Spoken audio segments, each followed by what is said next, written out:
तो जैसा कि मैं आपको पढ़ा चुका हूं स्टेटमेंट और एजम्पशन, यानी कि आप पढ़ चुके हैं कथन और पूर्व धारणा के बेसिक्स, और वहां पर मैंने आपको बताया है कि किस तरह से आपको पूर्व धारणा चेक करनी है।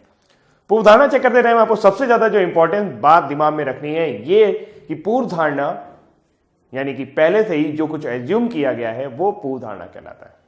तो जब भी आप किसी सेंटेंस को पढ़ें और सेंटेंस पढ़ने के बाद आपका जो भी फोकस हो, यानी ऐसा होता है कि हम कुछ अपने दिमाग में हमारे कुछ चल रहा होता है, अचानक से हमारे सामने कोई बातचीत की जाती है तो उस तरफ हमारा ध्यान जाता है। जैसे मान लीजिए मैं अपने घर पे बैठा हूं, अचानक से सचिन तेंदुलकर की बात की जाए तो सचिन तेंदुलकर का जो चित्र है, जो उसका हाव भाव है, जो उसका चेहरा है, वो मेरे सामने आ जाएगा। ये पूर्व धारणा से आया, वो पहले से ही मेरे दिमाग में मौजूद थी, जिसको हम लोग स्कीमा भी कह सकते हैं। स्कीमा इन द सेंस ऐसी चीजें जो आपके पास पहले से ही दिमाग में स्टोर होती हैं उन्हें स्कीमा कहा जाता है, और स्कीमा ही जनरेट करती है आपकी पूर्व धारणा। तो अगर पूर्व धारणा की हम बात करें तो पूर्व धारणा ऐसी चीजें होती हैं जो पहले से ही हमें पता होती हैं, लेकिन सेंटेंस हमारा वहां पर फोकस कर देता है। और मैंने आपको क्या बताया है, कुछ पॉइंट्स मैंने आपको बताए हैं, उन पॉइंट्स को आपको अपने दिमाग में रखना है कि कैसे पूर्व धारणा आपको चेक करनी है। सबसे पहले जरा यहां पर देखते हैं, एक क्वेश्चन आपके सामने है। इस स्टेटमेंट में दो आपको पूर्व धारणाएं दी गई हैं, ऊपर हिंदी इंग्लिश में, नीचे हिंदी में, और यहां पर आपको चेक करना है कि इन दोनों दिए गए कथनों में से कौन सा एज ए एजम्पशन काम करेगा। मैं धीरे धीरे क्वेश्चन कराता चला जाऊंगा और उसमें जो भी स्पेसिफिकेशन है, यानी कि जो भी उसकी खास बातें हैं, वो आपको बताते जाएंगे। सबसे पहले शुरू करते हैं, if you have any problem bring them to me. यदि आपके पास कोई, मैं कह सकता हूं आपसे, यदि आपके पास कोई समस्या है तो उसे मेरे पास लाएं। एक टीचर अपने बच्चों से कह सकता है, एक डॉक्टर अपने मरीजों से कह सकता है, और भी इसी तरह के कई एग्जांपल। देखिए, जब आप पूर्व धारणा चेक करें तो कई केसेस के बारे में सोचें, यानी सिर्फ और सिर्फ टीचर और स्टूडेंट के बारे में ना सोचें। आप टीचर हो, स्टूडेंट हो, डॉक्टर हो, मरीज हो, सेना हो, जवान हो, एक एडमिनिस्ट्रेटर हो और उसके एम्प्लॉय हो, तो किसी भी जगह पर जाके ये कथन आ सकता था। तो हर जगह आपको जाके सोचना होगा। फिलहाल बात करते हैं, if you have any problem bring them to me. यदि आपके पास कोई समस्या है तो उसे मेरे पास लाएं, मैं उसे सॉल्व करूंगा, मैं उसे सॉल्व नहीं करूंगा, ये मैंने कुछ कहा नहीं। मैंने कहा कि जो भी अगर आपके पास कोई समस्या है तो आप उसे मेरे पास लेके आए। और जाहिर सी बात है, क्यों उसे लेके आएंगे? कोई भी अगर आपको प्रॉब्लम है तो आप उसे क्यों लेके जाएंगे? अपने सोल्यूशन के लिए लेके जाएंगे ना। अगर मैं सोल्यूशन नहीं कर पा रहा हूं तो मैं ऐसा कहूंगा कि मेरे पर ले आओ समस्या, सुनूंगा मैं केवल, बस सॉल्व भी करूंगा ना। सबसे पहली बात करते हैं, चलिए आगे लिखा हुआ है, यू हैव सम प्रॉब्लम, आपको कुछ समस्याएं हैं। यहां पे सबसे पहला वर्ड लिखा हुआ है यदि। यदि का मतलब आपको समस्याएं हो भी सकती हैं और आपको समस्याएं नहीं भी हो सकती हैं, लेकिन यह बात कह रहा है कि आपको कुछ समस्याएं हैं, यानी निश्चित रूप से आपको कुछ समस्या है। तो इसके बारे में अगर आप देखें तो यह पूर्व धारणा के रूप में सही नहीं है। क्यों? मैंने जब आपको बोला था तो मैंने बोला था कि आपको कुछ समस्या हो भी सकती है, कुछ समस्या नहीं भी हो सकती। मैंने यदि बोला है, इफ बोला है। और इफ का केस की अगर हम बात करें तो इफ के केस की बात करते करते आगे बढ़ेगी बात, तो यहां पर समस्या हो भी सकती है, समस्या हो नहीं भी हो सकती है। तो ये आपके पास समस्याएं हैं, ये निश्चित रूप से पता नहीं है, तो ये एजम्पशन के रूप में आप नहीं मान पाएंगे। सेकेंड वन, मैं किसी भी समस्या का समाधान कर सकता हूं। एक बात ध्यान रखिएगा, I can solve any problem, मैं किसी भी समस्या का समाधान कर सकता हूं। और यहां पर साफ साफ लिखा हुआ है if you have any problem, यानी मैं जो सोल्यूशन करने को तैयार हूं, आपकी किसी भी समस्या का सोल्यूशन करने को तैयार हूं। तो यहां पर भी लिखा हुआ है कि मैं किसी भी समस्या का समाधान कर सकता हूं, और बिल्कुल ये मैं करूं चाहे ना करूं। आपकी समस्या सॉल्व हो चाहे वो ना सॉल्व हो, लेकिन मैं तो ऐसा ही मानता हूं, मैं तो ऐसा ही एज्यूम करता हूं कि मैं आपकी किसी भी समस्या का क्या कर सकता हूं, समाधान कर सकता हूं। जब आप पूर्व धारणा चेक करेंगे तो आप हमेशा वक्ता बनेंगे। वक्ता मतलब होता है स्पीकर बनिए आप। और अगर हम स्पीकर की बात करें तो स्पीकर क्या करता है, जो बोलता है वो मानता है। मैं जो बोल रहा हूं मैं उसे मानता हूं। एक डायलॉग याद आ गया अचानक से कि जो मैं बोलता हूं वही मैं मानता हूं, और जो मैं बोलता नहीं हूं वो मैं नहीं मानता हूं। तो ऐसा डायलॉग आपको एक फिल्म में सुना होगा आपने। तो जो मैं बोलता हूं वही मैं मानता हूं, ये पूर्व धारणा चेक करने का सबसे अच्छा तरीका है कि जो वक्ता कह रहा है वो तो मानेगा ही, और वो कह रहा है कि मैं किसी भी समस्या का समाधान कर सकता हूं। मैं समस्या का समाधान करूं, समस्या का समाधान ना करूं, लेकिन मैं मानता तो यही हूं कि मैं समस्या का समाधान कर सकता हूं। आगे चलते हैं, एक और क्वेश्चन देखते हैं, धीरे धीरे क्लियर हो जाएगा कैसे एजम्पशन चेक करना। मैं क्या मानता हूं, क्या एजम्पशन हो सकते हैं, वो हमेशा आपको स्पीकर बनकर चेक करना होगा, यानी आपको बनना होगा वक्ता जो सेंटेंस बोलता है। शुरू के कुछ क्वेश्चन में थोड़ा टाइम देंगे आपको, थोड़ा सा टाइम की बात करेंगे, थोड़ा डिटेल में धीरे धीरे चलेंगे, फिर उसके बाद तेजी से स्पीड लेते हैं। देखते हैं अगला क्वेश्चन, लिखा हुआ detergent should be used to clean cloth, washing powder Nirma, तो वैसी बात है, detergent form more lather, detergents help to dislodge grease and dirt. कपड़े को साफ करने के लिए डिटर्जेंट का उपयोग किया जाना चाहिए, जानकारी है, और हम सभी मानते हैं कि कपड़ों को साफ करने के लिए हम लोग डिटर्जेंट का इस्तेमाल करते हैं। मैं बोर्ड से बार बार इसीलिए हटता हूं ताकि आप क्वेश्चन आराम से देख सको। डिटर्जेंट अधिक झाग बनाते हैं, डिटर्जेंट तेल और गंदगी को हटाने में मदद करते हैं। अब देखिए, सबसे बड़ी इंपॉर्टेंट बात यह होती है कि कुछ लोग क्या करते हैं, जो जो शब्द यहां पर इस्तेमाल किए गए हैं, अगर वही वही शब्द यहां इस्तेमाल किए जाएंगे तो पूर्व धारणा सही होगी, और अगर नहीं होगा तो पूर्व धारणा गलत होगी। बकवास है, मत सुनो। आधे क्वेश्चन में लगेगा, आधे क्वेश्चन में नहीं लगेगा, और यही सब उल्टा सीधा पढ़ते आए हो, तभी तो भ्रम है। सही पढ़ने के लिए क्या करना होगा, सही पढ़ने के लिए आपको समझना होगा, उसके भाव को समझना, वो कहना क्या चाहता है। मान लीजिए ये आपने कहा होता है कि डिटर्जेंट कपड़े साफ करने के लिए आप डिटर्जेंट का इस्तेमाल करिए, ये आप ही कह रहे हैं, आपको पता है, इसका मतलब आप मानते हो कि डिटर्जेंट से कपड़े साफ हो जाएंगे। चलिए आगे चलते हैं। लिखा हुआ है डिटर्जेंट अधिक झाग बनाता है। कहीं पर भी ऐसा कुछ लिखा हुआ है कि डिटर्जेंट के लेदर के बारे में कोई बातचीत की गई है, कि डिटर्जेंट के झाग के बारे में कोई बातचीत की गई, तो यहां से ये एजम्पशन आप निकाल नहीं पाएंगे। अब भले ही आपने देखा हो कि आपका जो डिटर्जेंट है वो झाग बना रहा हो ज्यादा, उससे कोई मतलब नहीं है। यहां पर बात करते हैं, डिटर्जेंट तेल और गंदगी को हटाने में मदद करते हैं। ये डेफिनेटली है, और ये निश्चित रूप से हम सभी मानते हैं, और हम सबने अपने अनुभव के आधार पर भी देखा है। तो मैंने जैसा कि आपको बताया था कि आपको अगर अनुभव के आधार पर कोई चीजें मिलती हैं, और अनुभव ही पूर्व धारणा है, क्योंकि अनुभव होता कब है, एक्सपीरियंस कब होता है। एक्सपीरियंस किसे कहते हैं, जिन परिस्थितियों, जिन स्थितियों से आप भूतकाल में यानी कि पास्ट में गुजर चुके हो, और वहां जैसा आपके साथ घटित हुआ, जैसा आपने फीलिंग की, वही तो एक्सपीरियंस है। तो जब कभी भी अनुभव के आधार पर कोई बातचीत की जाती है, तो वो और अनुभव हमने भी किए हैं, आपने भी किए हैं, और साफ साफ ये भी देखें तो डिटर्जेंट तेल और गंदगी को क्या करने में मदद कर रहे हैं, हटाने में मदद कर रहे हैं। Help to dislodge grease and dirt, यानी गंदगी हटेगी, वही तो कपड़ा है, कपड़ा वही तो गंदा करता है, तेल और गंदगी। इसलिए यहां पर यह सेंटेंस क्या है, एकदम करेक्ट है। नेक्स्ट पर जाते हैं। Like a madman, I decided to follow him. I am not a madman, I am a madman. ये सेंटेंस आपको कई किताबों में मिलेगा, लेकिन कई जगह इसका आंसर गलत दिया हुआ है। आर एस अग्रवाल में खासकर इसका आंसर गलत दिया हुआ है, अगर आप वहां से पढ़ने जा रहे हो इसे तो देखा जाए, एक पागल आदमी की तरह मैंने उसका अनुसरण करने का फैसला किया। समझिए, आप कहते हैं, मान लीजिए मैं ऐसा कहता हूं, मैं कुत्ते की तरह उसका पीछा करूंगा, मैं कुत्ते की तरह उसका पीछा, यानी यहां पे जो है, ऐसा क्या मैं कुत्ता बन जाऊंगा, या मैं कुत्ता हूं, नहीं ना। मैं जैसे कुत्ता फॉलो करता है, जैसे कि एक डॉग फॉलो करता है, मैं वैसे ही उसका पीछा करूंगा। तो जरा समझिए, अगर कोई आदमी ये कहता है कि मैं एक पागल आदमी की तरह, मैं एक पागल आदमी की तरह उसका पीछा करूंगा, मैंने उसका अनुसरण करने का फैसला किया, मैं एक पागल आदमी की तरह, निश्चित रूप से मैं पागल नहीं हूं, मैं कुत्ते की तरह भौंकूंगा, कुत्ते की तरह भौंकूंगा ना, मैं कुत्ता तो नहीं हूं मैं, इसका मतलब मैं कुत्ता नहीं हूं। तो जो यहां पर आपका जो एजम्पशन है, एजम्पशन यानी वो आदमी ये बात कैसे बोल रहा है, ये वो आदमी क्या दिमाग में रख के बोल रहा है, वो आदमी अपने आप को पागल समझ के बोल रहा है क्या, नहीं। ये तो गजब हो जाएगा कि मैं एक पागल आदमी हूं। अगर मैं एक पागल आदमी होता तो क्या मैं कहता कि मैं पागल आदमी की तरह उसका पीछे, मैं पागल हूं, मैं हूं तो मैं पीछा करूंगा। तो एक पागल आदमी की तरह मैंने उसका पीछा करने का फैसला किया है, तो मान्यता मैं एक पागल आदमी नहीं हूं, यह सही है, क्योंकि मैंने पागल आदमी की तरह उसका पीछा करने की कोशिश की है। मैंने ये नहीं कहा है कि मैं पागल हूं और मैं पीछा करूंगा, और इसका मतलब यह है कि मैं मानता हूं कि मैं पागल नहीं हूं, मैं पागल बन जाऊंगा, मैं पागलों की तरह हरकत करूंगा, मैं पागल हूं नहीं। क्लियर है? चलिए, very good. Then the first one will be correct and second will be wrong as a assumption. अगली बात करते हैं। देखिए, सब क्लियर होता चला जाएगा, अपने दिमाग में रखते चलिए। ये बहुत ही स्टैंडर्ड एग्जांपल्स हैं जो आपके सामने हैं। सरकार ने उन लोगों को 1 लाख रुपए मुआवजा देने का फैसला किया है जिनके परिवार वाले रेलवे दुर्घटना में मारे गए हैं। कहीं रेलवे दुर्घटना हुई, अक्सर आपने सुना होगा रेलवे दुर्घटनाएं होती हैं, तो उनमें से क्या हुआ कि कुछ के परिवार वाले क्या कर रहे हैं, सरकार क्या कर रही है, उनको 1 लाख रुपए मुआवजा देगी। चलिए बात करते हैं पहले एजम्पशन।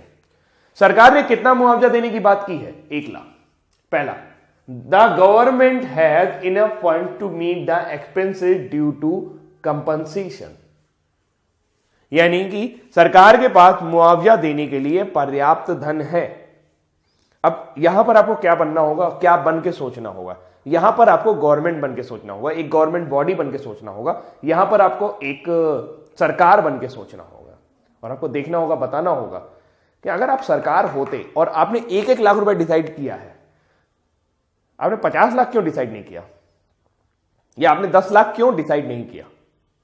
निश्चित रूप से आपको पता है कि इतना पैसा है मेरे पास, इतने लोग मारे गए हैं और इतने लोगों को हम दे देंगे। आंकड़ों की उपलब्धता, मैंने आपको पूर्व धारणा के केस में बताया था कि आंकड़ों की उपलब्धता, और निश्चित रूप से आप यहां पाएंगे कि सरकार के पास मुआवजा देने के लिए पर्याप्त धन है, तभी उसने 1-1 लाख रुपए डिसाइड किया। अगर सरकार को लग रहा होता उसके पास मुआवजा देने का पर्याप्त धन नहीं है, तो यहां वेरिएशन होता, 1 लाख की जगह कुछ और वेरिएशन होता, या वो हो सकता मुआवजा डिसाइड ही नहीं करते, वो मुआवजा देते ही नहीं।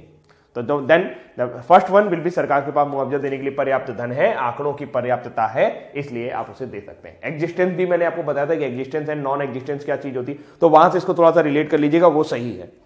देखिए, अगर आपने नहीं देखा तो इससे पहले वाला वीडियो आपको देखना बहुत ज्यादा जरूरी है, वहां पे मैंने पूरा डिटेल में समझाया हुआ है कि कौन सी चीजें आपकी वैलिड एजम्पशन बनाती हैं, कौन सी चीजें इनवैलिड एजम्पशन बनाती है। अब उन्हीं चीजों को हम क्लियर करते चले जा रहे हैं। आगे चलते हैं। रेलवे दुर्घटनाओं में कमी हो सकती है।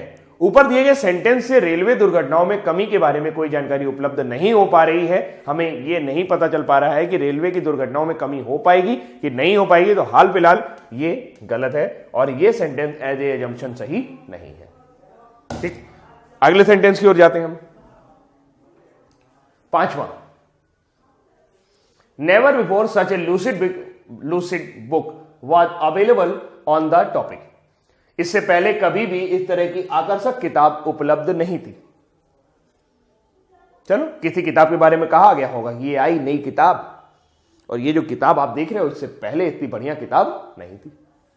इस विषय पर कुछ अन्य पुस्तकें उपलब्ध थीं, पहला।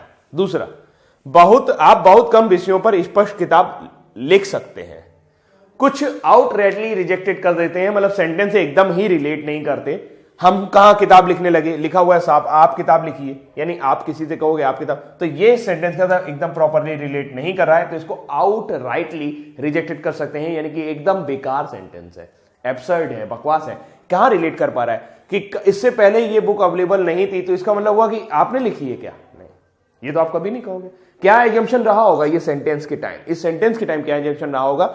इससे पहले इस तरह की कभी भी इससे पहले कभी भी इस तरह की आकर्षक किताब उपलब्ध नहीं थी। इस तरह की सेंटेंस के ऊपर पीएचडी करेंगे, उसका पोस्टमार्टम करिए सेंटेंस का। इससे पहले कभी भी इस तरह की आकर्षक किताब उपलब्ध नहीं थी, इसका मतलब हुआ कि इस विषय पर कुछ अन्य पुस्तकें उपलब्ध थीं, तभी तो वो कंपैरिजन कर पा रहा है। और ये फिर से बात हो गई एग्जिस्टेंस एंड नॉन एग्जिस्टेंस की, जो पॉइंट मैंने आपको समझाया था कि यहां पर भी ये एग्जिस्टेंस और नॉन एग्जिस्टेंस के बारे में बात कर रहा है। फिलहाल इस तरह की आकर्षक किताब उपलब्ध नहीं थी, तो इसका मतलब ये हुआ कि इस विषय पर कुछ अन्य पुस्तकें उपलब्ध थीं, तभी तो उनमें से कंपैरिजन किया कि ये देखो ये 4 किताबें हैं और इस विषय पे ये सबसे अच्छी है बुक हो गई। क्लियर है? Then the first one is implicitly मतलब फॉलोड, ये बिल्कुल निश्चित रूप से सही है। अगले पे स्टेटमेंट पढ़ते हैं। I have not received telephone bills for 9 months in spite of several complaints. A telephone customer's letter to the editor of Daily Customer, मतलब वहां पे कोई अटेंडेंट होगा टेलीफोन का बिल बनाने वाला, उसको एक लेटर लिखा है एक कस्टमर ने। क्या लिखा है कि मेरी कई शिकायतों के बावजूद 9 महीने से टेलीफोन बिल नहीं मिले हैं। एक टेलीफोन दैनिक के संपादक को एक ग्राहक का पत्र। प्रत्येक ग्राहक को नियमित रूप से बिल प्राप्त करने का अधिकार है। ग्राहक की शिकायतों सेवाओं की कमी की ओर इशारा करता है और वे उसे सही होने की उम्मीद है। तो देखिए लिखा हुआ है कि मैंने बहुत सारी कंप्लेन की और इसके बावजूद मुझे 9 महीने से कोई भी बिजली का बिल प्राप्त नहीं हुआ है। ठीक, तो सबसे पहली बात तो यहां पर लिखा हुआ है कि प्रत्येक ग्राहक को नियमित रूप से बिल प्राप्त करने का अधिकार है, और उसने क्या किया है? कंप्लेन की है। कंप्लेन आप किस चीज के लिए कर सकते हो? शिकायत शब्द का इस्तेमाल हुआ है। शिकायत हमेशा उस चीज के लिए कर सकते हैं जो आपका अधिकार होता है और आपका अधिकार आपको नहीं मिलता, तब आप उसकी शिकायत कर सकते हो। निश्चित रूप से यहां पर भी कई शिकायतों के बाद मुझे 9 महीने से बिल नहीं मिला है, तो इसका मतलब यह है कि प्रत्येक ग्राहक को वाकई नियमित रूप से बिल प्राप्त करने का अधिकार है। और यह अधिकार सभी जानते हैं कि अगर मुझे नियमित रूप से बिल नहीं मिलेगा तो फिर मतलब यहां पर कुछ ना कुछ गड़बड़ है और वहां पर सर्विसेज में उनका कुछ गड़बड़ है। सेकेंड वन की बात करें तो ग्राहक की शिकायतों की सेवाओं में कमी की ओर इशारा करता है, यानी ग्राहक की शिकायतें, यहां पर शिकायतें कर लीजिएगा, ग्राहक की शिकायतें सेवा में कमी की ओर इशारा करते हैं और उनके सही होने की उम्मीद है। तो बिल्कुल ऐसा हमेशा बना रहता है कि ग्राहक की शिकायतें सेवाओं में कमी की उम्मीद कर रहे हैं और वो बार बार शिकायत कर रहा है और शिकायत के बाद आपको जो जवाब आता है वहां से सुधार होने की उम्मीद होती है। तो ये सब सभी जानते हैं कि जब हम कहीं शिकायत करते हैं तो उसकी हमेशा उम्मीद बनी रहती है, क्योंकि कहीं पर भी इसको मना नहीं किया गया कि कोई उम्मीद नहीं है, वो खत्म हो जाएगा। तो ये निश्चित रूप से उम्मीद की ओर बात कर रहा है, तो ये second one will B right. तो यहां पर दोनों ही एजम्पशन आपके एज एजम्पशन क्या होंगे, सही होंगे। नेक्स्ट की बात करते हैं, देखते हैं, बात करते हैं। देखिए, the management of XYZ private limited asked the workers union to call off strike immediately. Immediately word का इस्तेमाल हुआ है, सेंटेंस फोर्सफुल हो गया है। Otherwise the management would be forced to close down the factory, यानी मैनेजमेंट को यह फैक्ट्री बंद करनी पड़ेगी। एक XYZ प्राइवेट लिमिटेड कंपनी है जहां के कर्मचारी हड़ताल पर चले गए हैं और उनकी कर्मचारियों के प्रबंधकों ने उनसे कहा है कि अगर आपने इस स्ट्राइक को इमीडिएटली कॉल ऑफ नहीं किया, यानी इसको बंद नहीं किया, हड़ताल को बंद नहीं किया, तो जो प्रबंधन है वो कारखाने को बंद करने के लिए मजबूर कर दिया जाएगा, यानी कि मजबूर हो जाएगा वो कारखाने को मजबूर हो जाएगा कारखाने को बंद करने के लिए। पहला, XYZ प्राइवेट के प्रबंधन के लिए कारखाने को बंद करने के अलावा और कोई विकल्प नहीं है, एज ए एजम्पशन। देखिए, एक चीज समझिए कि जब मजदूर हड़ताल करते हैं तो केवल एक यही विकल्प नहीं होता कि कारखाने को बंद कर दिया जाए, आपस में बातचीत समझौता होता है, कुछ बातचीत की जा सकती है। और अभी यहां पर ऐसा कुछ बताया नहीं गया कि स्थिति इतनी बिगड़ गई है कि वो लोग बातचीत करने को तैयार नहीं है। उन्होंने एक धमकी दी है, चेतावनी दी है, और चेतावनी या धमकी हमेशा इसी हिसाब से दी जाती है कि जब अगर मैं आपको धमकी दूं या आपको कहीं कोई चेतावनी दे तो वो आदमी यही मानेगा कि जो चेतावनी दे रहे हैं वो असर करती है। जैसा कि मैं आपको पहले समझा चुका हूं कि चेतावनी हमेशा असर करती है, तो धमकी हमेशा असर करती है। XYZ प्राइवेट के प्रबंधन के लिए कारखानों को बंद करने के अलावा कोई विकल्प नहीं है, तो ये रॉन्ग हो जाएगा। इसके अलावा भी उनके पास बहुत सारे विकल्प हो सकते हैं, वो आपस में बातचीत कर सकते हैं, वो आपस में एक दूसरे से मतलब कुछ लोग आपने ऑफर दे सकते हैं या उनकी मांगे मान सकते हैं। केवल यही एक विकल्प नहीं कि कारखानों को बंद कर दिया जाए। वो धमकी दे रहे हैं, धमकी में हमेशा ऐसा नहीं होता कि वो कर ही दिया जाएगा, धमकी में आपको अनुसरण नहीं करना। मजदूरों पर इस तरह की धमकी का कुछ असर हो सकता है, अब हो चाहे ना हो, लेकिन जब धमकी दी गई है तो धमकी हमेशा इस लिहाज से दी जाती है या चेतावनी हमेशा इस लिहाज से दी जाती है कि उसका कुछ ना कुछ असर जरूर होगा। तो यहां पर ये सेकंड वाला क्या हो गया, करेक्ट हो गया, जबकि फर्स्ट वाला रॉन्ग हो गया। एक और देखते हैं, उम्मीद है क्लियर हो रहा होगा। एक एक पॉइंट आप क्लियर करते चलो और मैच करो मेरे आंसर के साथ, और फिर मेरे एक्सप्लेनेशन के साथ अपना एक्सप्लेनेशन मैच कराओ। देखो, जब तक डिस्कशन नहीं होगा तब तक आपको ये समझ में नहीं आएगा, और जब तक आप सिर्फ मुझे सुनते रहोगे तब तक आपको ये समझ में नहीं आएगा। आप मुझे सिर्फ सुनो नहीं, मुझे समझो, मैं क्या बोलना चाहता हूं उसको समझो, उसके पीछे का रहस्य क्या है। चलिए यहां पर आते हैं। एक कथन दिया गया कि ज्यादातर लोग जो धूम्रपान करना बंद कर देते हैं उनका वजन बढ़ जाता है। ज्यादातर लोग, मोस्टली लोग जो धूम्रपान करना बंद कर यानी कि स्मोकिंग बंद कर देते हैं उनका वजन बढ़ जाता है। मान्यता यानी कि जो आपका पूर्व धारणा है, यदि कोई धूम्रपान करना बंद कर दे तो व्यक्ति का वजन बढ़ जाएगा। आगे, यदि कोई धूम्रपान करना बंद नहीं करता है तो वजन नहीं बढ़ेगा। तो यहां पर देखते हैं थोड़ा सा कैसे मतलब बोला जाए, तो देखा जाए लिखा हुआ है यदि कोई का मतलब इस दुनिया में जितने भी लोग हैं उनमें से अगर हर कोई भी एनीबॉडी अगर धूम्रपान करना बंद कर दे तो उसका वजन क्या होगा, नहीं बढ़ेगा, उसका वजन क्या हो जाएगा, बढ़ जाएगा। लेकिन यहां पे लिखा हुआ है ज्यादातर लोग। समझिए, ज्यादातर लोग और कोई में फर्क है। ज्यादातर लोग का मतलब बहुत सारे लोग जो धूम्रपान करते हैं उसमें से ज्यादातर लोगों अगर वो धूम्रपान करना बंद कर देते यानी सिगरेट स्मोकिंग बंद कर देते तो उनका वजन बढ़ जाता है। यहां पे लिखा हुआ है कोई का मतलब यदि कोई भी, एनीबॉडी, जितने लोग भी कर रहे हैं, जितने लोग भी स्मोकिंग कर रहे हैं, अगर वो स्मोक करना बंद कर दें तो वजन बढ़ जाएगा। मैच नहीं कर रहा, सेंटेंस के पेरीमीटर से बाहर है। जो मैंने आपको समझाया था कि जो आपका जो पेरीमीटर होना चाहिए यानी कि जो वाक्य का पेरीमीटर होना चाहिए, जो वाक्य की परिधि होनी चाहिए, ये उससे बाहर चला गया है, तो इसलिए ये सही नहीं है। सेकेंड वन, यहां पर भी लिखा हुआ यदि कोई, तो यदि कोई के बारे में बात ही नहीं, धूम्रपान बंद नहीं करता है तो वजन नहीं बढ़ेगा, तो ये भी मामला ठीक नहीं है। वहां पर कुछ लोगों की बात की गई है और यहां पर इसकी बात कर रहे हैं, सभी लोगों की बात कर रहे हैं, इसलिए ये दोनों ही एजम्पशन एक दूसरे के साथ मैच नहीं कर पा रहे हैं, इसलिए सही नहीं है। अगले पर जाते हैं। एक और क्वेश्चन, 9वां नंबर क्वेश्चन है आपके सामने। Vitamin E tablets improve circulation, keep your complexion in glowing condition. Vitamin E की गोलियां परिसंचरण में सुधार करती हैं, अपना रंग चमकदार बनाए रखें। देखिए विटामिन ई की गोली वाकई में अगर आप चाहते हो कि आप थोड़ा सा कॉम्प्लेक्शन मतलब ग्लो करे आपकी स्किन, तो विटामिन ई की गोली ले सकते हो आप। विटामिन ई की गोली आपका ब्लड सर्कुलेशन इंप्रूव करती है और उससे चेहरे पे चमक आती है। कहना वही चाह रहे हैं वो, विटामिन ई की tablets improve circulation, keep your complexion is glowing. People like glowing complexion. लोग एक चमकता हुआ रंग पसंद करते हैं। चमकता हुआ रंग का मतलब नहीं है यहां पर पूछा जाए तो people like a glowing complexion, यानी कि पीपल जो है वो अपने आप को चाहते हैं कि उनका जो कॉम्प्लेक्सियन है यानी कि जो कलर है, स्किन कलर है, वो ग्लो करे। ये सभी लोग चाहते हैं और ये आम धारणा भी है। और आम धारणा हमेशा पूर्व धारणा होती है, जैसे मैंने आपको बताया कि कुछ चीजें ऐसी होती हैं जो हम सब मानते हैं, हाँ ऐसा हो तो अच्छा होगा। तो ये भी आपका आम धारणा है। और यहां पर लिखा हुआ है कि विटामिन ई की सर्कुलेशन करिए तो आपको स्किन क्या करेगी, ग्लो करेगी। और सेंटेंस को ये पूरी तरह से सपोर्ट भी कर रहा है, तो एजम्पशन के तौर पे ये सही होगा।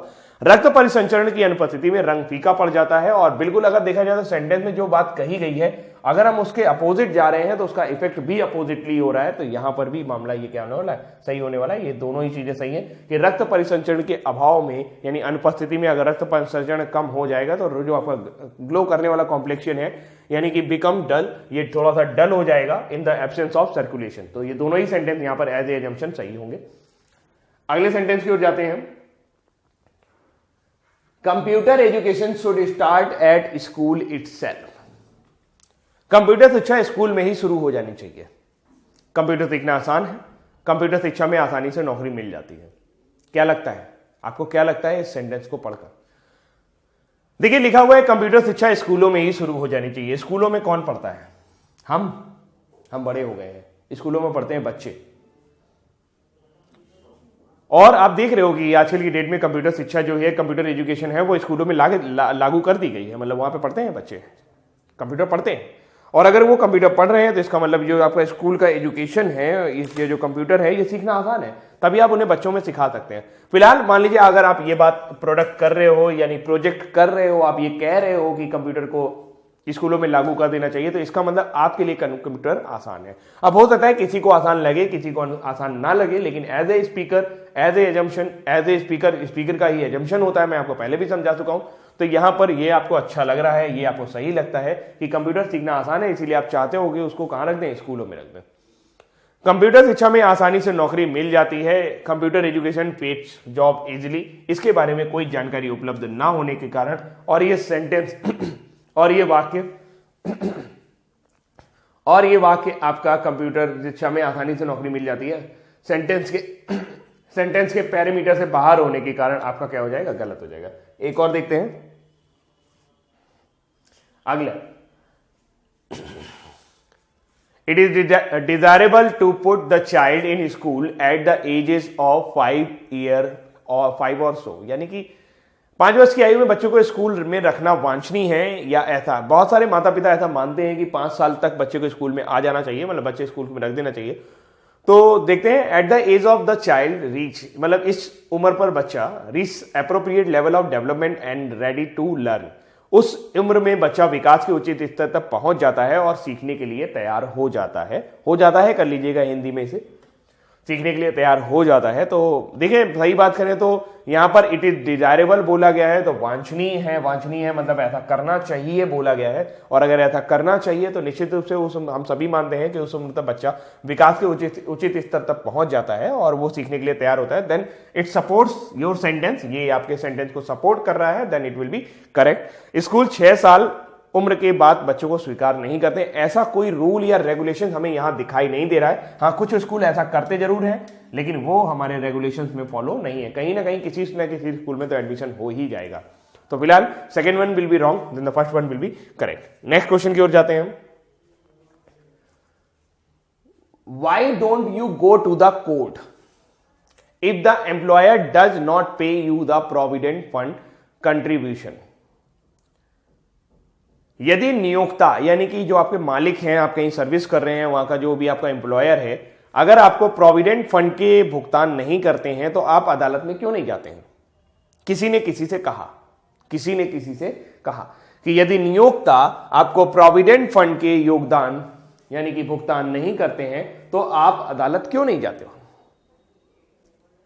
समझ रहे हैं बात को? कि कोई है ऐसा एम्प्लॉयर जिसने प्रोविडेंट फंड का भुगतान नहीं किया और वो परेशान है आदमी, तो वो उसे एक सलाह दे रहा है उसको दूसरा आदमी कि आप ऐसा करो यार, अदालत क्यों नहीं जा रहे हो, जाओ अदालत जाओ, वहां से मिल सकता है आपको। नीचे लिखा हुआ है न्यायालय पढ़िएगा इसे। न्यायालय नियोक्ता और कर्मचारी के बीच विवाद मामले में हस्तक्षेप कर नियोक्ता को कर्मचारियों के प्रोविडेंट फंड का भुगतान करना अनिवार्य है। सबसे पहले तो देखिए लिखा हुआ है courts can intervene in matters of the dispute between employer and employee. देखिए कहां जाने की सलाह दी है कि जब आपके नियोक्ता एम्प्लॉयर और कर्मचारी के बीच में लड़ाई हो रही है, प्रोविडेंट फंड दो भाई, प्रोविडेंट फंड दो, वो कह रहा है कि अभी नहीं देंगे, तो वो जो लड़ाई है वो कहां सुलझाने के लिए सलाह दी जा रही है कि आप जाओ कोर्ट, यानी कि वाकई में ये हस्तक्षेप कर सकते हैं। और ये हमें सबको पता है, आम धारणा भी है। अगला, नियोक्ता को कर्मचारी के प्रोविडेंट फंड का भुगतान करना अनिवार्य है। देखिए ऐसी कोई भी चीज जो संवैधानिक रूप से मिलती है वो पूर्व धारणा के रूप में हमेशा सही होती है, और निश्चित रूप से जो प्रोविडेंट फंड होता है उसका पूरा पूरा भुगतान करने का अधिकार होता है, then it is also will be correct assumption. और ये यहां पे निहित है क्योंकि कोर्ट जाने की सलाह दी जा रही है। कोर्ट आप तभी जा सकते हो जब कोई अनिवार्य चीज होगी। अनिवार्य चीज का मतलब, मेरे से कहने का मतलब यह है कि ऐसी कोई चीज जो बिल्कुल भी डिजायरेबल है, यानी कि हर हाल में होनी ही चाहिए, उसी चीज के लिए आप लड़ने के लिए कोर्ट में जाओगे। और जब आपको ऐसा लगेगा नहीं यार ऐसा भी हो सकता है वैसा भी, तो ढुलमुल चीजों के लिए आप कोर्ट कभी नहीं जाओगे। एक और क्वेश्चन देखते हैं। इतना क्वेश्चन कर रहे हो आपकी एकदम दिमाग में क्लियर हो जाए, बैठे बैठे आराम से देखते रहो बस। कोई भी भविष्यवाणी नहीं कर सकता कि हमारा देश कब तक दुर्भाग्यपूर्ण और विनाशकारी आतंकवादी गतिविधियों को सहन करेगा। Nobody can predict as to how long our country would take to contain the unfortunate and disastrous terrorist activities. It is impossible to put on the end on to the terrorist activities. आतंकवादी गतिविधियों को समाप्त करना असंभव है, ऐसा कुछ भी कहा नहीं गया है, और ये खत्म की जा सकती है, हम जानते हैं। ये बेकार का सेंटेंस है बिल्कुल, क्योंकि सेंटेंस का एकदम अलग से चला आया है, सेंटेंस के पेरीमीटर से बाहर की बात हो रही है। आतंकवादी गतिविधियों को नियंत्रित करने के प्रयास जारी हैं। तो देखिए बोल रहा है कोई भी भविष्यवाणी नहीं कर सकता कि गतिविधियों को कब तक सहन करना पड़ेगा, कब तक सहन करना पड़ेगा। इसका मतलब यह है कि इनको समाप्त करने के अब प्रयास जारी हो चुके हैं, लेकिन हमें यह नहीं समझ में आ रहा कि हमको कितना लंबा इसको लेके जाना पड़ेगा, कितना लंबा हम इसको करके लेके जाएंगे। तो ये वाला आपका सेंटेंस क्या होने वाला है, एज एजम्पशन सही होने वाला है। बिल्कुल इसके प्रयास जारी हैं, तभी भविष्यवाणी करने की वो बात करें। आप समझो, रिलेट करो इसको कि आतंकवादी गतियों में नियंत्रित करने के प्रयास जारी हैं, और जब इनके प्रयास जारी होते हैं, जब कोई चीज चल रही होती है, उसी के बारे में कहा जाता है कि पता नहीं यार ये कब तक खत्म होगा। और जो चीज शुरू ही नहीं हुई, यानी उसको खत्म करने का प्रयास ही चालू नहीं हुआ है, तो आप कोई भविष्यवाणी उसके बारे में कर सकते हो क्या? जैसे मैं आपको भविष्यवाणी कर सकता हूं कि मैं रीजनिंग का सिलेबस आपका 60 लेक्चर में खत्म कर दूंगा या 60 आवर्स में खत्म कर दूंगा। तो आतंकवादी गतिविधियों को नियंत्रित करने के प्रयास जारी हैं, और ये निरंतर रूप से चल रहा है, तभी ऐसा कहा जा रहा है कि कोई भी भविष्यवाणी नहीं कर सकता कि ऐसा कब तक होगा। Then second one will be correct. एक और कहते हैं, कंपनी ए के शेयरों में उसका हालिया निवेश एक जुआ है। His recent investment in the shares of a company A is only a gamble. कोई आदमी है, उसने किसी कंपनी में शेयर खरीदे हैं, और दो लोग उसको लेकर बातचीत कर रहे हैं कि उसने उस कंपनी में निवेश किया है, तो हो सकता है कि इसने जुआ खेला है। जुआ क्या होता है? जुए में क्या होता है कि गैम्बल में होता क्या है, आपको लाभ, आपको प्रॉफिट भी मिल सकता है, आपको लॉस भी हो सकता है, लेकिन वह अपने निवेश पर नुकसान उठाना पड़ सकता है, उसे अपने निवेश पर नुकसान उठाना पड़ सकता है। ही मे इनकर लॉस ऑन हिज इन्वेस्टमेंट। यहां पर ही मे गेन फ्रॉम हिज इन्वेस्टमेंट, वो अपने निवेश से लाभ प्राप्त कर सकता है। तो अगर देखा जाए तो अगर उसे नुकसान उठाना पड़ा, अगर ये सही है तो ये गलत है, और अगर ये सही होता है, उसे लाभ मिलता है, तो नुकसान नहीं है। और जब ऐसी कंडीशंस कभी भी आए कि दो डिपेंडेंट कंडीशन एक दूसरे से आता जाए, मतलब अगर ये सही होगा तो ये गलत हो जाएगा, ये सही होगा तो ये गलत होगा, तो ये बहुत रेयर केस में एजम्पशन में, यानी कि स्टेटमेंट और एजम्पशन में आइदर और लगता है। बहुत ध्यान से समझिएगा, मैं तो कहूंगा कि लगता ही नहीं है, लेकिन कभी कभार एक आध क्वेश्चन ऐसा हो जाता है जिसमें आइदर और लगेगा, और यहां पर आइदर और निश्चित रूप से लगेगा कि उसे अपने निवेश पर लाभ भी हो सकता है और उसे अपने निवेश पर नुकसान भी हो सकता है। तो आइदर 1 और 2 विल बी करेक्ट। ठीक है, चलो अगले क्वेश्चन की ओर चलते हैं हम लोग। अगला क्वेश्चन देखते हैं 15 नंबर पे। If you want to give any advertisement, give it in the paper newspaper X, A tells B.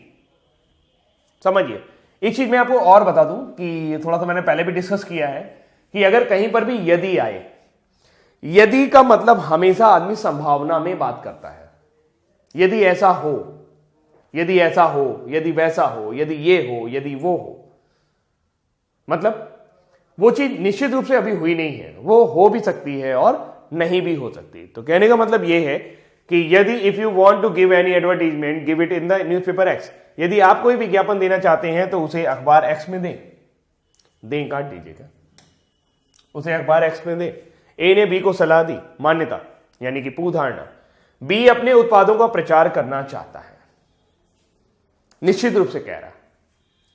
हां, अगर ऐसा होता कि बी अपने उत्पादों का प्रचार कर सकता है या ऐसी संभावना है कि बी अपने उत्पादों का प्रचार करना चाहता है, तब सही हो जाता। निश्चित रूप से आप बता नहीं पाएंगे क्योंकि सेंटेंस का शुरुआत कहां से हुआ है, इफ से शुरू हुआ है। और यहां पर यदि तुम ऐसा करना चाहते हो, फोर्सफुल नहीं लेंगे आप इसको ऐसा लेंगे, टोन अलग अलग हो जाएगी। यदि तुम मुझसे पढ़ना चाहते हो, यदि तुम मुझसे पढ़ना चाहते हो तो शांत बैठ जाओ। यदि आप मुझसे पढ़ना चाहते हैं तो रोज शाम 7 बजे आइए। अब समस्या यही कि आप, जब मैं दूसरे वाले में कह रहा हूं तो मैं फोर्स कर रहा हूं आपको, लेकिन पहले वाले में जब मैं कह रहा हूं कि यदि तुम मुझसे पढ़ना चाहते हो तो शांत बैठ जाओ, लेकिन दूसरे वाले में मैं आपसे क्या कह रहा हूं, मैं आपसे रिक्वेस्ट कर रहा हूं यदि आप मुझसे पढ़ना चाहते हैं तो प्लीज यहां पर आ जाइए, है ना। तो यहां पे टोन बदलने से भी सेंटेंस का भाव बदल जाता है। और टोन के बारे में भी मैंने आपको थोड़ा सा बताया था कि यदि आप कोई विज्ञापन देना चाहते हैं तो उसे अखबार एक्स में दें। ए ने बी को सलाह दी है।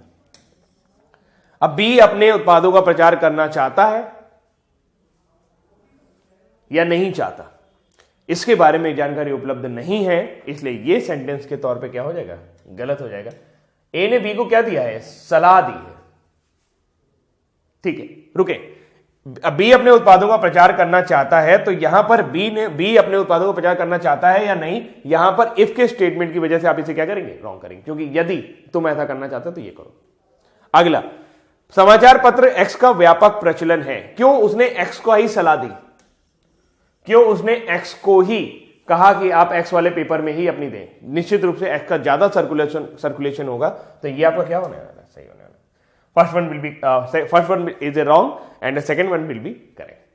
ये सही है क्योंकि एग्जिस्टेंस की बात कर रहा है। जो ऊपर कहा गया है, जो अगर पेपर व्यापक प्रचलन में नहीं होगा, यानी कि उसका वाइड सर्कुलेशन नहीं होगा, तो उस पेपर में प्रचार करने का फायदा क्या है, वो फिर फायदा क्या, कोई फायदा नहीं ना। तो ये सेंटेंस को सपोर्ट कर रहा है, और जो कुछ भी ऐसा एजम्पशन जो सेंटेंस को सपोर्ट करे यानी सेंटेंस को ताकत दे, मैंने आपको बताया था, वो भी क्या होगा, सही माना जाएगा। ठीक है, तो आगे चलते हैं अगले क्वेश्चन की तरफ। अगले क्वेश्चन कुछ इस तरह से है, those who are appearing for this exam for the first time should be help in filling a form. जो इस परीक्षा के लिए an instruction to the invigilating staff, यानी कि जो भी आपके इन्विजिलेटिंग स्टाफ हैं, कुछ आप पेपर देने जाते हो, कुछ चेकिंग वाले प्रोसेस में रहते हैं, यानी कुछ आपके आसपास रहते हैं जो चेकिंग करते हैं। तो जो इस परीक्षा के लिए पहली बार उपस्थित हो रहे हैं, फॉर्म भरने के लिए उनकी मदद की जानी चाहिए। एक निर्देश दिया गया है कि जो पहली बार आ रहे हो उनको बता देना, भाई ऐसे ऐसे भर लें फॉर्म कुछ जटिल है, ऐसा कहीं नहीं कहा गया कि फॉर्म जटिल है। हाँ, मदद सबकी नहीं करनी, अगर फॉर्म जटिल होता तो मदद सबकी करनी होती, लेकिन उनकी मदद की जाएगी जो पहली बार उपस्थित हो रहे हैं। तो वहां पे थोड़ा सा बता देना है उनको कि ऐसे भर लेना, वैसे भर लेना। इस परीक्षा में एक से अधिक बार भी उपस्थित हो सकते हैं, संभावना की बात की गई है, और संभावना काफी स्ट्रांग रहती है। अगर आपको संभावना कभी भी दी जाए, तो मैंने आपको पहले ही पॉइंट में, दूसरे पॉइंट में ये बताया था कि संभावना वाले सेंटेंस अक्सर सही होते हैं। तो उम्मीदवार इस परीक्षा में एक से अधिक बार उपस्थित हो सकते हैं। निश्चित रूप से पहली बार बोला गया, और वो ये भी कहा गया जो, यानी कुछ ऐसे होंगे जो पहली बार आ रहे होंगे, कुछ ऐसे होंगे जो कई बार आ चुके होंगे। तो जी हां, उम्मीदवार इस परीक्षा में एक से अधिक बार उपस्थित हो सकते हैं, यानी उन्होंने एक से अधिक बार परीक्षा दी होगी। आप इसे इंग्लिश में पढ़िए, ज्यादा क्लियर हो जाएगा। Candidates can appear more than once for this. तो ये इंग्लिश में ज्यादा क्लियर है, हिंदी में थोड़ा सा आपको एक अलग भाव भी दे सकता है ये सेंटेंस, लेकिन आपको उस भाव पे नहीं जाना, आपको इंग्लिश में पढ़ते हुए इसको सही करना है। देन अगर देखा जाए तो ये थोड़ा सा रॉन्ग हो जाएगा और ये आपका करेक्ट हो जाएगा। Then second one will be correct. Form कुछ जटिल है, इसके बारे में कोई जानकारी उपलब्ध नहीं है। अगले क्वेश्चन की ओर जाते हैं हम लोग। The principal instructed all the teachers to be careful in the class because some students may disturb other students. प्रधानाचार्य ने सभी शिक्षकों को सावधान रहने का निर्देश दिया क्योंकि कक्षा में कुछ छात्र अन्य छात्रों को परेशान कर सकते हैं। देखिए, उन्होंने, प्रधानाचार्य ने किसको इंस्ट्रक्शन दिए हैं, टीचर को दिए हैं, और लगभग सभी टीचर को इंस्ट्रक्शन दिए हैं ना, ऑल द टीचर्स। क्यों दिए हैं? क्योंकि अगर प्रधानाचार्य को यह लगे कि शिक्षक स्थिति को ठीक ढंग से संभाल लेंगे और वे शरारती छात्रों को इंगित करेंगे, यानी उनको पॉइंट आउट करेंगे तुम शरारत मत करो। और अगर प्रधानाचार्य, स्टेटमेंट किसका है? प्रिंसिपल का। अगर प्रिंसिपल को जरा भी ये लगे कि शिक्षक स्थिति को संभाल नहीं पाएंगे तो क्या वो ये एजम्पशन देते? तो क्या वो ऐसा इंस्ट्रक्शन देते? नहीं, वो खुद संभालने चले जाते ना। उन्होंने इंस्ट्रक्शन दिया है कि आपके बच्चों को आपको सावधान रहना चाहिए। हो सकता है कि आपके क्लास में कुछ स्टूडेंट ऐसे हों जो दूसरे बच्चों को परेशान करें, तो निश्चित रूप से ये क्या होगा? सही होने वाला है। ठीक है। दूसरा लिखा हुआ है प्रधानाध्यापक के निर्णय का छात्र स्वागत करेंगे। देखिए, प्रधानाध्यापक के निर्णय का छात्र स्वागत करें अथवा ना करें, प्रधानाचार्य तो मानता है ना कि मेरे बच्चे ऐसा ही चाहते हैं, यानी मेरे स्कूल में जो भी स्टूडेंट्स हैं वो ऐसा ही चाहते हैं कि उनका एनवायरनमेंट थोड़ा सा सही रहे। और अगर उसको जरा भी लगता है प्रधानाचार्य को कि मेरे के ये निर्णय गलत हो जाएंगे या मैं ऐसा निर्णय दूंगा तो ये गलत मान लेंगे लोग या उसको गलत तरीके से लेंगे, तो वो क्या निर्णय देता? जी नहीं, उसने पूरा इंस्ट्रक्शन दिया हुआ है, यानी कि दोनों सेंटेंस क्या है? सपोर्ट कर रहे हैं सेंटेंस को और दोनों सही है। अगले पर जाते हैं। देखिए, ये दिया हुआ है सेंटेंस में, वो दिया हुआ सेंटेंस, इसे सेंटेंस के ऊपर में मत जाया करें और सिंपल सा देखा करें कि सेंटेंस के भाव से आप रिलेट कर पा रहे हो कि नहीं रिलेट कर पा रहे हो, और जो चीजें मैंने आपको समझाई है उनके बारे में आपको थोड़ा सा देखना होगा। कुत्तों से सावधान रहें, बीवेयर ऑफ डॉग्स लिखा होता है ना कई दरवाजों पर, वैसे ही कुछ लिखा हुआ है। कुत्तों से सावधान रहें, हमारे कुत्ते भौंकते नहीं हैं, लेकिन वे वास्तविक मेहमानों और घुसपैठियों के बीच में अंतर करने के लिए प्रशिक्षित हैं। अब कहने का मतलब यह है कि beware of dogs. Our dogs do not bark, but they are trained to distinguish between genuine guests and intruders. यानी उनको पता है कि काटना किसको है, भौंकेंगे नहीं, काट लेंगे। मेहमान आएगा और वास्तविक मेहमान कौन है उसको पहचान लेंगे, और अगर कोई घुसपैठिया आएगा तो उसको पहचान लेंगे। तो कुत्तों से सावधान रहे, हमारे कुत्ते भौंकते नहीं है, लेकिन वास्तविक मेहमानों और घुसपैठियों के बीच में अंतर करने के लिए प्रशिक्षित है। भौंकने वाले कुत्ते शायद ही कभी काटते हैं। ये बार्किंग डॉग्स रियरली बाइट, इसके बारे में कोई जानकारी उपलब्ध नहीं है, ये बकवास है। भौंकने वाले कुत्ते शायद ही कभी काटते हैं, ये कहीं बोला गया कि बहुत कुत्ते जो भौंकने वाले कुत्ते हैं वो काटते नहीं है, या भौंकने वाले कुत्ते काटते हैं, ऐसा कुछ बोला गया कि नहीं बोला गया ना। फिर बात करते हैं, हमारे कुत्ते घुसपैठियों के लिए खतरनाक हो सकते हैं। बिल्कुल संभावना की बात की गई है, तो आपको एक बल मिल जाएगा, एक पॉइंट यहां पर मिल जाएगा जो सेंटेंस को सही करने के लिए पर्याप्त रहेगा, और ये as a assumption will be correct. ये बिल्कुल सही होने वाला है, एज ए एजम्पशन। क्लियर है? चलो अगले सेंटेंस की ओर जाते हैं हम लोग।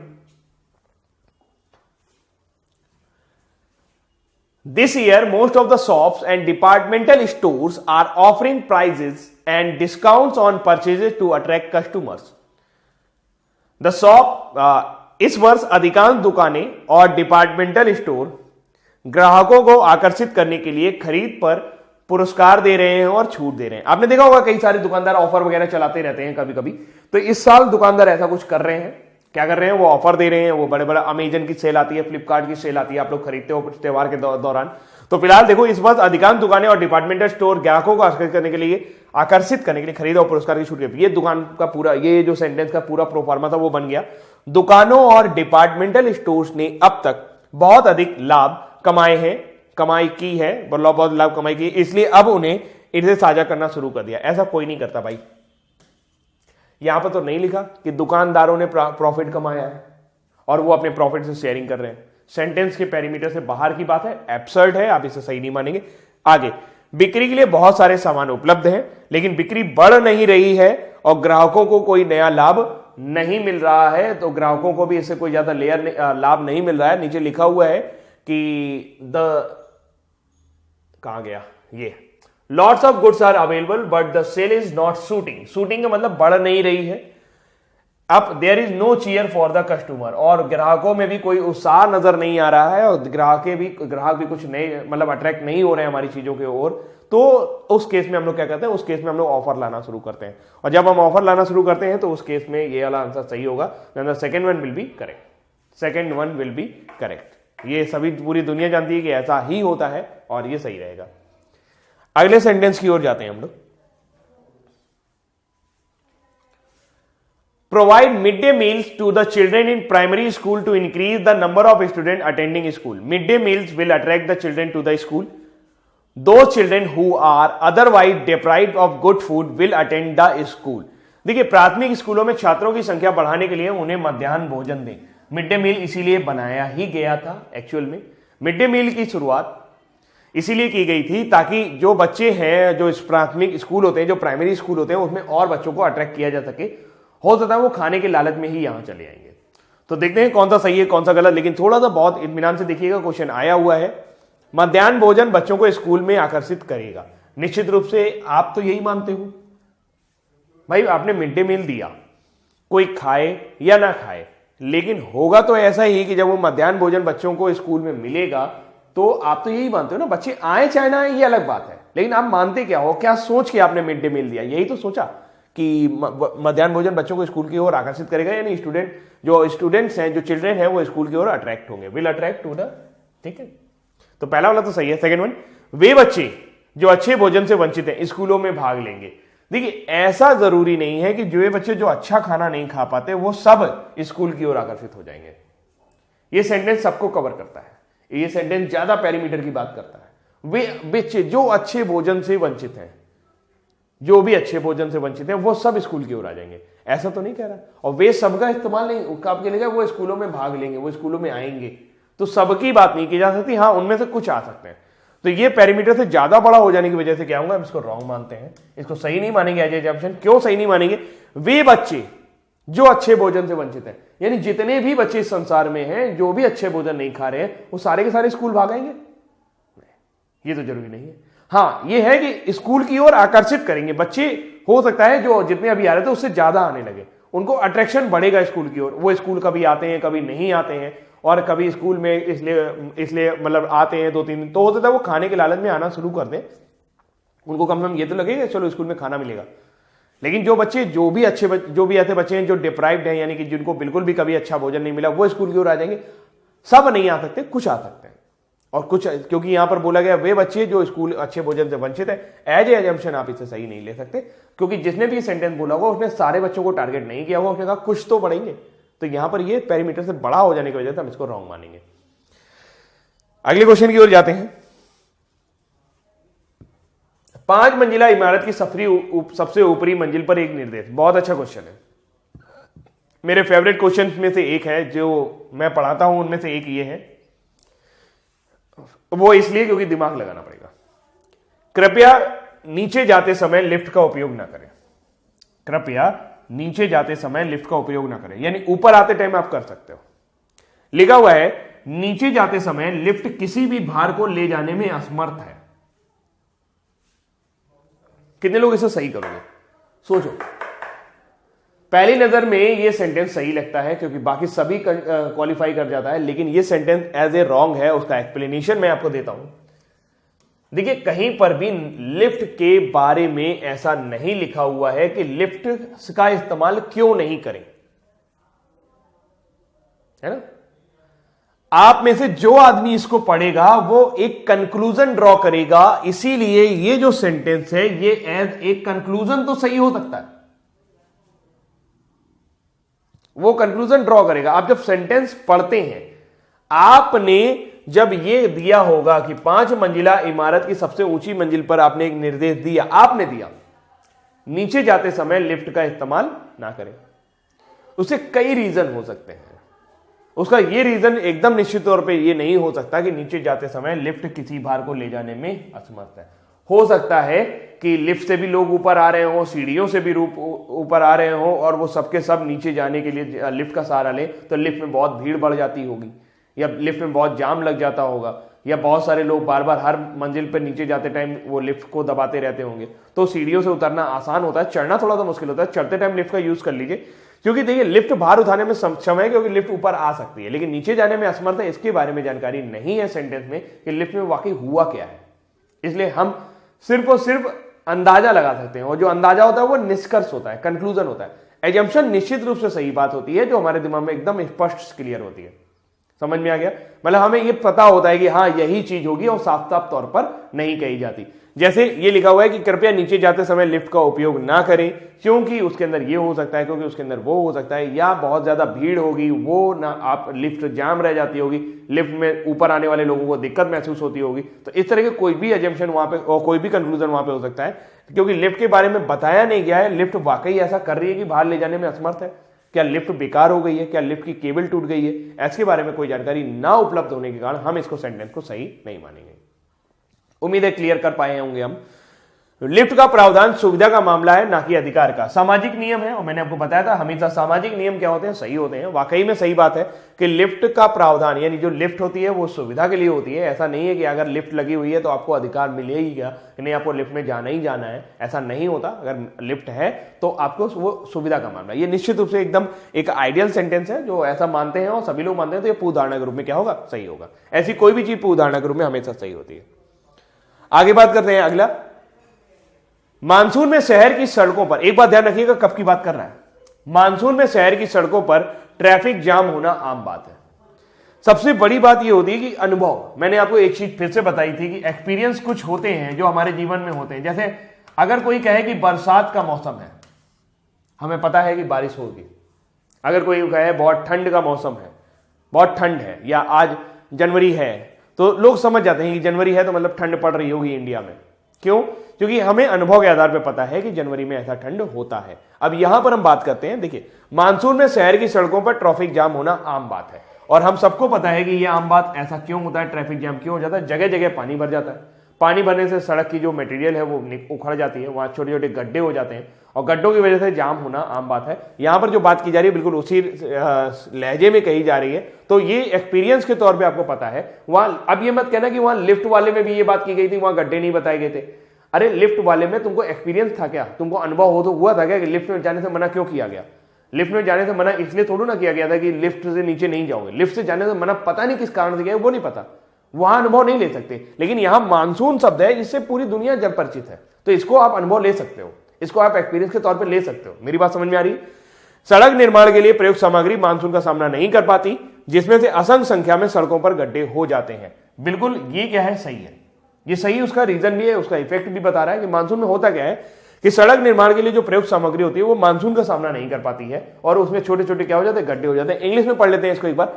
Material used for road construction can not be withstand the fury of monsoon resulting into the innumerable pot, यानी कि वहां बहुत सारे छोटे छोटे गड्ढे हो जाते हैं, और ये एकदम अनुभव है, ये एक्सपीरियंस है। अगर कभी भी आपको एक्सपीरियंस के तौर पर बात की जाए तो निश्चित रूप से मानसून में आपको ऐसा ही अनुभव होगा। तो ये सेंटेंस आपका क्या होने वाला है, सही होने वाला। मानसून में सड़कों पर आने वाले वाहनों की संख्या अन्य मौसम की तुलना में ज्यादा है। ये भी आप एक्सपीरियंस के तौर पे बता सकते हो कि ऐसा कुछ नहीं होता कि मानसून में लोग ज्यादा निकलते हैं गाड़ी से लेकर, मौसम सा उसका गाड़ी से लेकर निकलने का कोई फर्क नहीं है। तो ये आप क्या कर सकते हो, गलत है।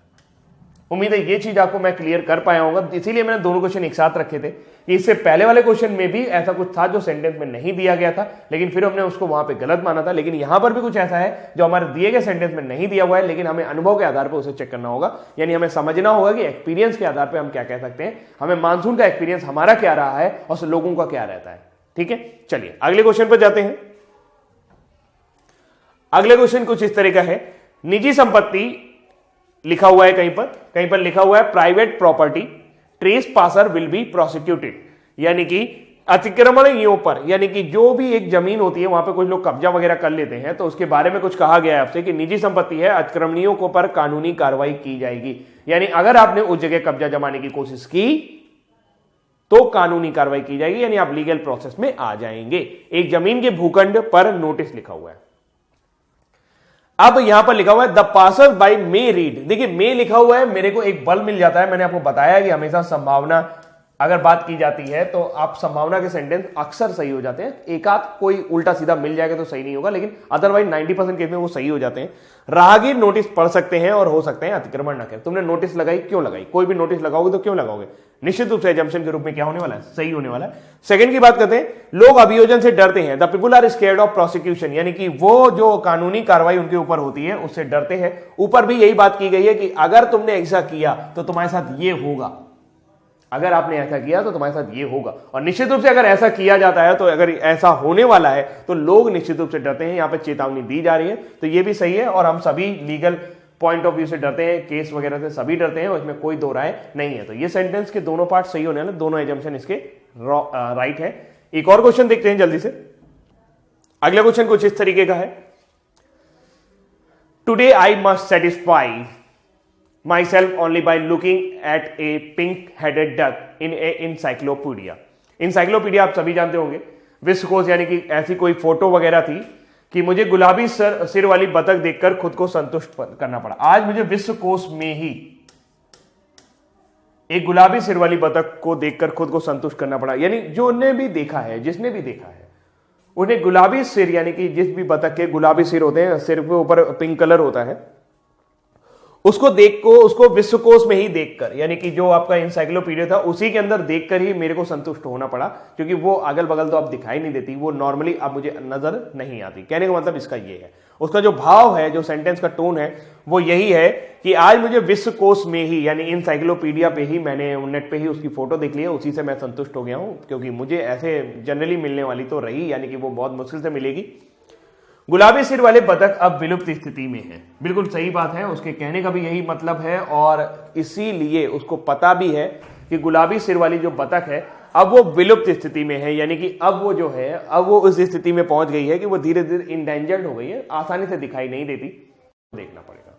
ठीक है, लोग विश्वकोश में केवल वो चीजें ढूंढते हैं जो अब मौजूद नहीं है। यहां पे केवल शब्द का प्रयोग हुआ है, केवल वही चीजें ढूंढते हैं जो अब मौजूद नहीं है। जी नहीं, बहुत सारी चीजें विश्वकोश में ढूंढी जाती हैं, मतलब आप विकिपीडिया समझ सकते हो, विकिपीडिया से रिलेशन है यहां पर, तो ये सेंटेंस आपका क्या हो जाएगा, रॉन्ग हो जाएगा, ये सेंटेंस आपका सही नहीं है।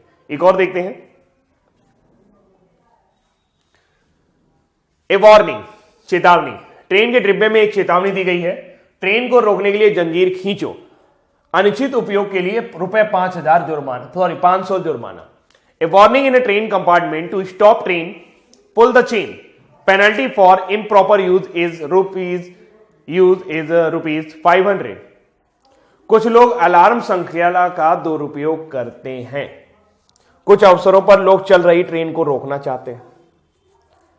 देखिए ऊपर क्या कहा गया है, ऊपर कहा गया सेंटेंस से अगर हम लीगली पॉइंट ऑफ व्यू से बात करें तो ऊपर कहा गया है कि ट्रेन रोक लो, जंजीर खींच लो, लेकिन अगर तुमने उसका अनुचित उपयोग किया तो ₹500 जुर्माना लगेगा। तो सीधी सी बात यह है कि अगर अनुचित उपयोग किया गया है और ये बोलने वाले के दिमाग में है तो निश्चित रूप से ट्रेन का जो जंजीर खींच देते हैं लोग, तो उसका निश्चित रूप से लोग दुरुपयोग करते होंगे। ये सही हो गया। सेकंड, कुछ अवसरों पर लोग चल रही ट्रेन रोकना चाहते हैं। देखिए ट्रेन रोकने के लिए आप रोकना चाहें तो रोक सकते हैं, लेकिन अगर आपको कोई बहुत जरूरी है तो, बिल्कुल सही बात है, कुछ अवसरों पर लोग ट्रेन को रोकना भी चाहते हैं। On certain occasion people may want to stop a train, a running train, एक चलती हुई ट्रेन को क्या होता है, रोकना चाहते हैं। कभी कभी मोबाइल गिर जाता है किसी का, कोई बंदा छूट जाता है तो उसके लिए ट्रेन रोकते हैं। तो यहां दोनों ही सेंटेंस सही है। ये सेंटेंस इसलिए इंप्लिसिट करता है, ये सेंटेंस इसलिए यहां पर निहित है क्योंकि उन्होंने अनुचित उपयोग की बात की है, और यहां कुछ अवसरों पर चल रही ट्रेन को रोकना, तो ट्रेन को रोकने के लिए जंजीर खींचने की भी बात की गई। तो दोनों सेंटेंस यहां पे अलग अलग पार्ट से आए हैं और दोनों ही एजम्पशन के तौर पे सही है। ठीक है, अगले क्वेश्चन की ओर जाते हैं हम लोग। लिखा हुआ है, अपने बच्चे की याददाश्त को बेहतर बनाने के लिए हमारे उत्पाद का प्रयोग करें, या प्राकृतिक जड़ी बूटियों पर आधारित है और इसका कोई हानिकारक पक्ष नहीं है। एक दवा कंपनी का विज्ञापन। Use our product to improve memory of our child, our child नहीं, use your, our product memory of your child. It is based on natural herbs and has no harmful side effects, no harmful, and advertisement of pharmaceutical company. People generally opt for a medical product which is useful and has no harmful side effect। देखिए लोग आमतौर पर एक उपयोगी चिकित्सा उत्पाद का विकल्प चुनना चाहते हैं जिसमें कोई भी हानिकारक साइड इफेक्ट ना हो। बिल्कुल वहां पर ऐसी ही बात की गई है, सेंटेंस को पूरी तरह से सपोर्ट कर रहा है, इसलिए ये एज एजम्पशन क्या होने वाला है, सही होने वाला है। सेकंड, बच्चे की याददाश्त में सुधार को कई माता पिता द्वारा महत्वपूर्ण माना जाता है। साफ साफ लिखा हुआ है, यदि आप अपने बच्चे को, कहा गया, यदि आप अपने बच्चे की याददाश्त को बेहतर बनाना चाहते हैं तो हमारे उत्पाद का प्रयोग करें, और अगर ऐसा नहीं कहा जाता तो वो उसी की बात कर रहा है। मैंने कहा था विज्ञापन में जब भी कोई चीज दी जाती है तो वो अगर उसको फॉलो कर रहा है तो सेंटेंस आपका एज एजम्पशन क्या होगा, सही होगा। Then second one will be correct, क्योंकि उन्होंने उसी पॉइंट को पॉइंट आउट किया है, उसी पॉइंट को हाईलाइट किया है। जब भी कोई जब भी आपको कोई विज्ञापन दिया जाता है, मैंने आपको कोचिंग वाला एग्जांपल दिया था कि जब भी कोई कोचिंग वगैरह है वहां पर ऐसी बात की जा रही कि आप सफलता की आशा में आएंगे, तो सफलता की आशा में कोचिंग आने का मतलब यह है कि उसी पॉइंट को हाईलाइट किया जाता है जो लोग चाहते हैं कि ये हो। जैसे गोरे होने के लिए क्रीम लगाना पसंद करते हैं लोग, जैसे गोरे होने के लिए रिया कोल्ड क्रीम लगाएं, ऐसा एग्जाम्पल था वो। तो गोरे होने के लिए अगर आप रिया कोल्ड क्रीम लगाना चाहते हैं तो निश्चित रूप से रिया कोल्ड क्रीम वालों ने क्या हाईलाइट किया है, गोरा होना। तो जिस चीज को लोग पसंद करते हैं उसी चीज को हाईलाइट किया जाता है और वो विज्ञापन के तौर पे सही माना जाता है। यही मैंने आपको समझाया भी था। तो यहां पर दोनों ही पॉइंट एज ए एजम्पशन क्या होंगे, सही होंगे। एक और देखते हैं, लिखा हुआ है संगठन को कर्मचारियों को केवल योग्यता के आधार पर बढ़ावा देना चाहिए। संगठन में कर्मचारियों को केवल योग्यता के आधार पर बढ़ावा देना चाहिए और सेवा में वरिष्ठता के आधार पर नहीं। The organization should promote employees on the basis of merit alone and not on the basis of length of service, यानी कि कितने साल से आप वहां पे काम कर रहे हैं, या वरिष्ठता के आधार पर, यानी कि कितना आप ओल्ड एज हो चुके हैं, कितना सीनियर है, उसके आधार पर। यहां पर एक बात कही गई है, तो जो ये बात कह रहे हैं उसी के हिसाब से आपको सेंटेंस को चेक करना होगा, भले ही आपके विचार उससे भिन्न हो। जैसे पहला, सेवा काल या वरिष्ठता किसी कर्मचारी की योग्यता को अकेले प्रतिबिंबित नहीं करती, किसी की योग्यता को निर्धारित करना और मापना संभव है। इस बारे में बात करते हैं। सबसे पहले तो सेवा काल और वरिष्ठता किसी कर्मचारी की योग्यता को अकेले प्रतिबिंबित नहीं करती, और यही वो कहना चाहते हैं। जो सेंटेंस बोल रहा है वो एकदम अलग अलग बात कर रहा है। वो ये कह रहा है सर्विस पीरियड और सीनियरिटी एकदम अलग चीज है, और जो आपका वर्थनेस है, यानी कि जो एबिलिटी है, जो टैलेंट है, वो एकदम अलग चीज है। तो संगठन में कर्मचारियों को केवल योग्यता के आधार पर बढ़ावा देना चाहिए और सेवा में वरिष्ठता के आधार पर नहीं। तो बिल्कुल सही बात है कि यहां पर इस सेंटेंस को पूरी तरह से सपोर्ट कर रहा है कि सेवा काल वरिष्ठता किसी कर्मचारी की योग्यता को अकेले प्रतिबिंबित नहीं कर सकती। सेंटेंस एकदम सही है, वाकई एकदम सही है, और योग्यता को प्रमाणित करने के लिए और भी तरीके होंगे। यहां पर लिखा गया किसी की योग्यता को निर्धारित करना और मापना संभव है। देखिए, सबसे पहली बात तो प्रमोट करना चाहिए ऑन द बेसिस, ये वर्ड का इस्तेमाल हुआ है। हिंदी में अगर देखा जाए तो के आधार पर होगा। हां, योग्यता के आधार पर। किसी चीज का बेसिस कब बन सकता है? बिल्कुल सेंटेंस में नहीं कहा गया है कि मापना चाहिए या माप सकते हैं या मेजर कर सकते हैं, लेकिन योग्यता के आधार पर। आधार है, बेस है, और अगर बेस है तो निश्चित रूप से मेजर किया गया होगा, तभी तो बेस बना होगा। संभव है। Second one will be correct. उम्मीद है ये समझ में आए होंगे। अगला क्वेश्चन करते हैं हम लोग। एक बेहतर राजकोषीय प्रबंधन के लिए सरकार ने बड़े पैमाने पर सार्वजनिक क्षेत्र के उपक्रमों की इक्विटी में विनिवेश का फैसला किया है। The government has decided to disinvest large chunk of its equity in select public sector undertaking for better fiscal management। यानी कि जो वित्तीय घाटा होता है, वित्तीय घाटा यानी कि जो फिस्कल डेफिसिट होता है, उसको कम करने के लिए उन्होंने क्या किया है, विनिवेश प्रक्रिया में उत्पन्न राशि से बढ़ते राजकोषीय घाटों में कमी आ सकती है। विनिवेश प्रक्रिया का मतलब होता है, एक होता है निवेश यानी पैसा डालना, एक होता है विनिवेश यानी पैसा निकालना। किसी भी शेयर होल्डिंग में, जैसे कि आप देखते हो सार्वजनिक उपक्रम होते हैं, जैसे कि कोई भी पीएसयूज हैं यानी पब्लिक सेक्टर यूनिट्स हैं, जैसे भेल हो गया और ओएनजीसी वगैरह हो गया, ये गवर्नमेंट उपक्रम है यानी कि गवर्नमेंट ऑर्गेनाइजेशन है। और अगर गवर्नमेंट चाहे तो इनके शेयर बेच सकती है पब्लिक जगह, मतलब डोमेन में। तो जो लोग इनको खरीदेंगे वो पैसा देंगे शेयर के खरीदेंगे, जिससे गवर्नमेंट के पास पैसा आएगा। तो विनिवेश प्रक्रिया से उत्पन्न राशि से बढ़ते राजकोषीय घाटे में काफी कमी आ सकती है। बिल्कुल उन्होंने क्यों किया है? क्योंकि एक अच्छे वित्तीय प्रबंधन के लिए, अच्छा वित्तीय प्रबंधन तभी होता है जब आपको राजकोषीय घाटा ना हो रहा हो। राजकोषीय घाटे से मतलब ये होता है कि जो भी आपका रेवेन्यू आ रहा है, सरकार का जो भी रेवेन्यू आ रहा है, उसमें उसके एक्सपेंडिचर से आप माइनस कर दीजिए। अगर आमदनी 98 है और खर्चा रुपया है तो निश्चित रूप से घर नहीं चल सकता। यानी कि अगर खर्चा ज्यादा है और आमदनी कम है, यानी रेवेन्यू कम आ रहा है, तो दिक्कत है। इस चीज को बैलेंस करने के लिए क्या करेगा? सरकार अपना रेवेन्यू करेगा, यानी अपने चीजों को कलेक्ट करेगा, अपने पैसे को कलेक्ट करेगा। वो करना तरीका विनिवेश एक उसका प्रोसेस होता है, यानी कि डिसइन्वेस्टमेंट एक प्रोसेस होता है, जिससे राशि आती है सरकार के पास, सरकार के पास रेवेन्यू आएगा, तो जाहिर सी बात है राजकोषीय घाटा कम होगा। Then first will be correct. ये इकोनॉमिकल एक पॉइंट ऑफ व्यू था, उससे सही होगा ये। इन उपक्रमों के शेयरों के लिए बाजार में पर्याप्त मांग होगी। इसके बारे में कोई ज्यादा जानकारी उपलब्ध नहीं है कि जो भी आपके शेयर हैं, जो भी ओएनजीसी के शेयर हैं या जो भी आपके भेल के शेयर हैं, वो मांगे जा रहे हैं, लोग उन्हें खरीदेंगे भी, इसके बारे में कोई जानकारी उपलब्ध नहीं होने के कारण हम इसे सही नहीं मान सकते। क्यों नहीं मान सकते? क्योंकि इनके बाजार की मांग क्या है, अभी करंट टाइम में क्या है, कभी कभी होता है काफी मांग आ जाती है, कभी कभी होता है कि कोई मांग नहीं रहती। एक अगला सेंटेंस है, यदि वह बुद्धिमान है तो वह परीक्षा उत्तीर्ण करेगा। कारण और प्रभाव। If he is intelligent he will pass the examination.